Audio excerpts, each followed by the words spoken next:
प्रधानमंत्री नरेंद्र मोदी ने बिहार के सिवान में राजद नेता लालू प्रसाद यादव का नाम लिए बगैर उन पर जमकर निशाना साधा।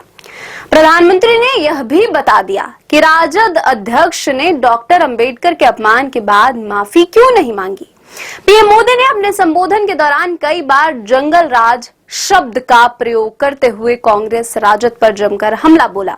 उन्होंने लालू यादव के जन्मदिन पर बाबा साहब डॉक्टर भीमराव अंबेडकर के अपमान के मुद्दे को भी उठाया। उन्होंने कहा कि राजद वालों ने बाबा साहेब का अपमान किया है और माफी भी नहीं मांग रहे हैं।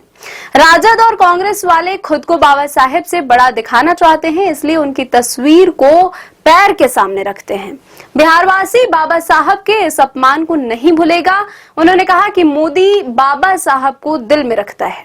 उन्होंने विपक्ष पर हमला बोलते हुए कहा, हम लोग कहते हैं सबका साथ और सबका विकास, लेकिन लालटेन और पंजे वाले कहते हैं परिवार का साथ और परिवार का विकास।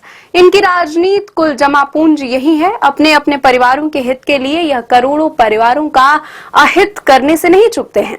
बाबा साहब अंबेडकर भी इस प्रकार की राजनीति के खिलाफ थे, इसलिए यह लोग कदम कदम पर बाबा साहब का अपमान करते हैं।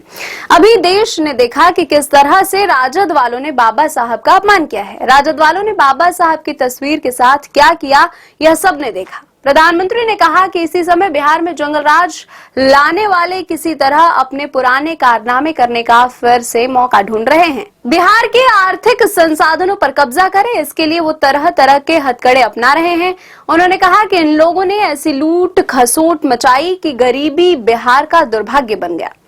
अनेक चुनौतियों को पार करते हुए नीतीश जी के नेतृत्व में एनडीए सरकार बिहार को विकास की पटरी पर वापस लाई है और मैं बिहार वासियों को विश्वास दिलाने आया हूं कि हमने भले बहुत कुछ किया हो, करते रहे हैं, करते रहेंगे, लेकिन इतने से शांत होकर रहने वाला मोदी नहीं है।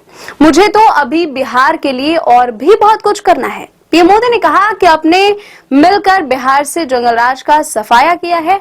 यहाँ के हमारे नौजवानों ने तो 20 साल पहले के बिहार की बदहाली सिर्फ किस्सों और कथाओं में ही सुनी है।